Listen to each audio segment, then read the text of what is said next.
Case number 3, smiling depression, the perfect crime. Because the victim and the perpetrator are the same person, and they're both hiding behind a smile. On the outside, they're the life of the party, the high achiever, the one who has it all together. But on the inside, the lights are off, and nobody is home. Would win an Oscar. They never miss a deadline. They never forget a birthday. They are the strongest person you know.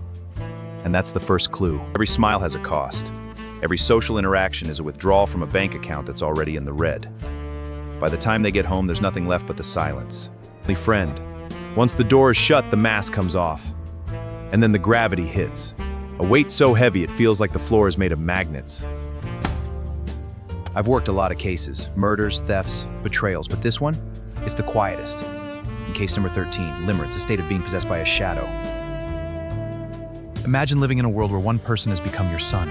You wake up for them, you breathe for them, but the sun doesn't warm you. It burns you from the inside. Reality is your enemy. You don't see the person as they are. You see a projection, a ghost you've built to fill the holes in your own soul. And you spend every waking second trying to make that ghost real. Meet Mark, 32 years old, a successful architect, a man who builds structures meant to last for centuries. But for the last 2 years, he's been living in a house made of glass and smoke, and it's starting to shatter. Most people think this is love. It isn't. It's chemistry, a brutal, repetitive dopamine loop. The trigger is a smile or a text. The fantasy is 1,000 scenarios you play in your head. The crash lasts for days. 4 hours ago, she didn't reply. To a normal person, it's a delay. To Mark, it's a death sentence. His brain is already calculating 100 reasons why he isn't enough. The investigation into his own worth has begun. 3 words.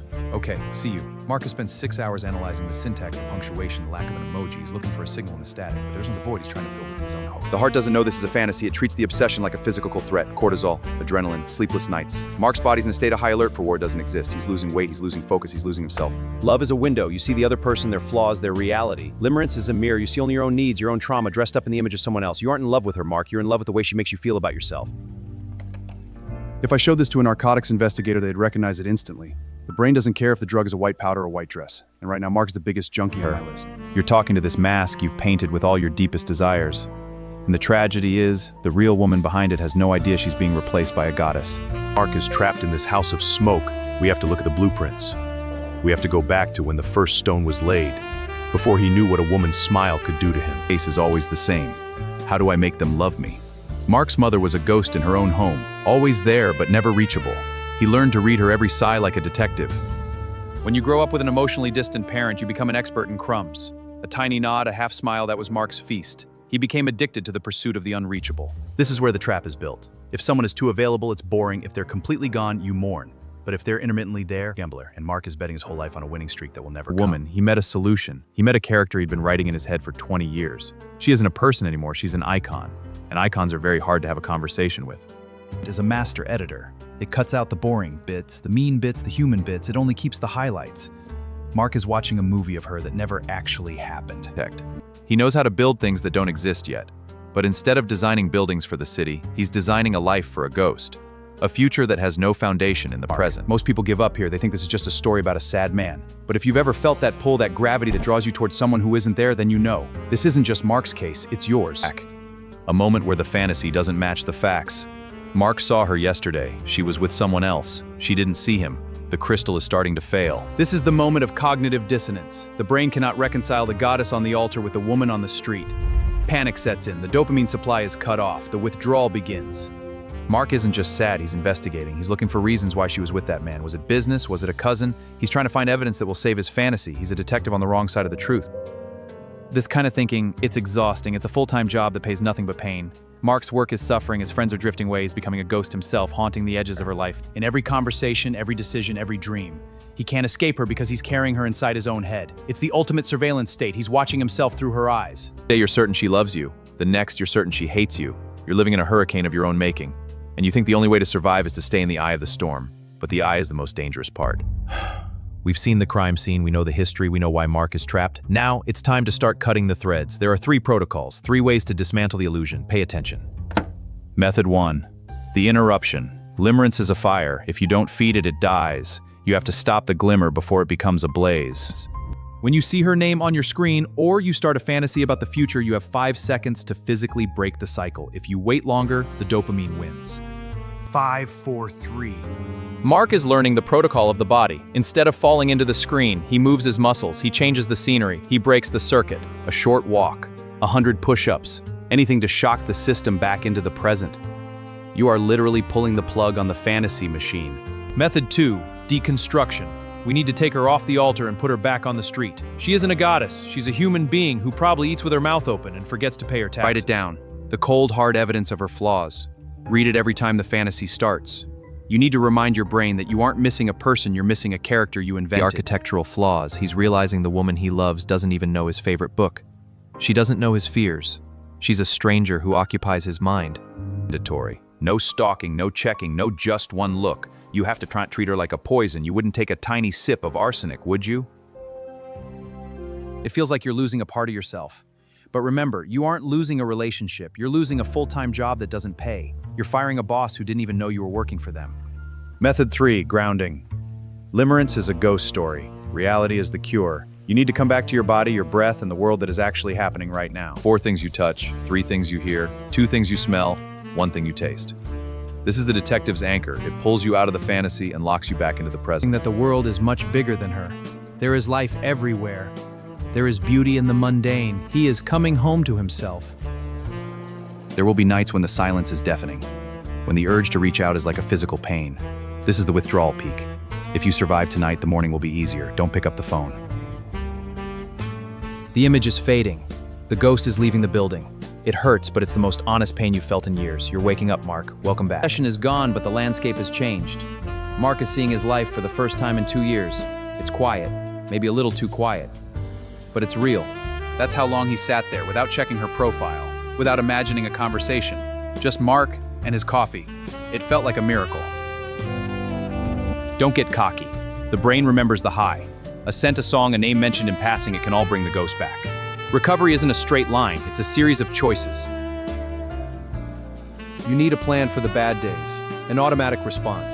When the alarm goes off, you don't think, you follow the protocol. The hole she left in your life, that's not a tragedy, that's space. Space for hobbies you ignored, friends you sidelined, a version of you that doesn't need someone else to feel alive. I had a case once, Aria. She was further gone than Mark. She thought she'd never breathe again, but she did. And she sent me a letter. It's the one I keep in my top drawer. Aria wrote to me 6 months after her case closed. She didn't say she was cured. She said she was aware. She caught herself almost apologizing for existing, and she stopped. Apologize for taking up space, for having needs, for existing. Aria stopped doing that. She realized that her time is her own, and she doesn't owe anyone an explanation for how she spends it. Months later, he still remembers her name. He still remembers the glimmer, but he's no longer running after it. He's building something new, something real. He's finally building a house he can actually live in, without ghosts. Without smoke, a house with solid walls and clear windows. Case number 13 is effectively over. The subject is stable. The evidence is archived. But as any detective knows, a closed door is just a chance to open a new one. You've spent months, maybe years on a fantasy. You can't get that time back. But you can decide what to do with the time you have left. And that is the only real power you have. Case number 13 is effectively over. The subject is stable. The evidence is archived. But as any detective knows, a closed door is just a chance to open a new one. You've spent months, maybe years on a fantasy. You can't get that time back. But you can decide what to do with the time you have left. And that is the only real power you have. Love is work. It's boring sometimes. It's about compromise and reality. Limerence is easy, it's just a dream. Don't trade your life for a dream. It's a bad deal. Interrupt the spark. Deconstruct the idol. Ground yourself in the now. Do this every day. It's not magic, it's investigation. It's how you take your mind back. It's pleasant. Sometimes it's cold and sometimes it's lonely. But it's the only thing you can lean on. Everything else is just smoke and mirrors. Methods are the first step. They build the gap between the threat and the response. But to protect that gap, you need something else. You need boundaries. And that is a whole new case. Limerence is a survival mechanism. It's your brain trying to protect you from the pain of the past by giving you a dream of the future. But you don't need a dream to survive, you need a foundation. A detective doesn't judge, he just observes. Observe your feelings, observe your patterns. Don't fight them, just see them. Once you see the ghost, it loses its power to haunt you.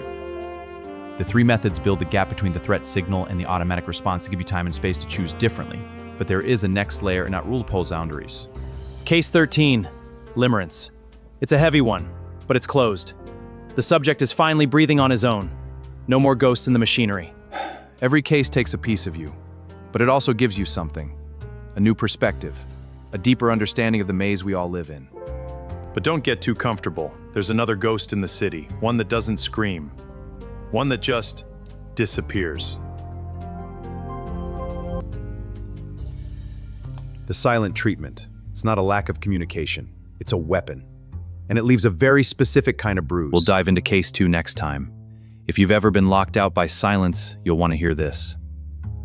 But for now, watch your back. Hear from you. Have you met the ghost of limerence?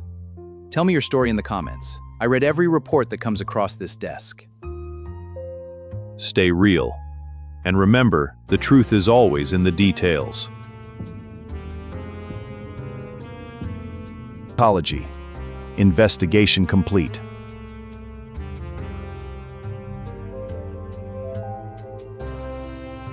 Case Ghetto 2. See you then.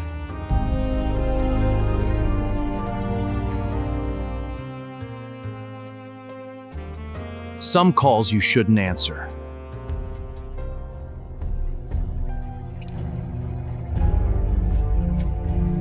And some cases find you, whether you're ready or not.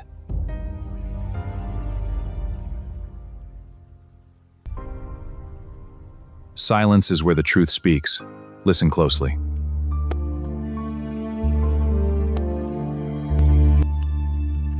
End of report.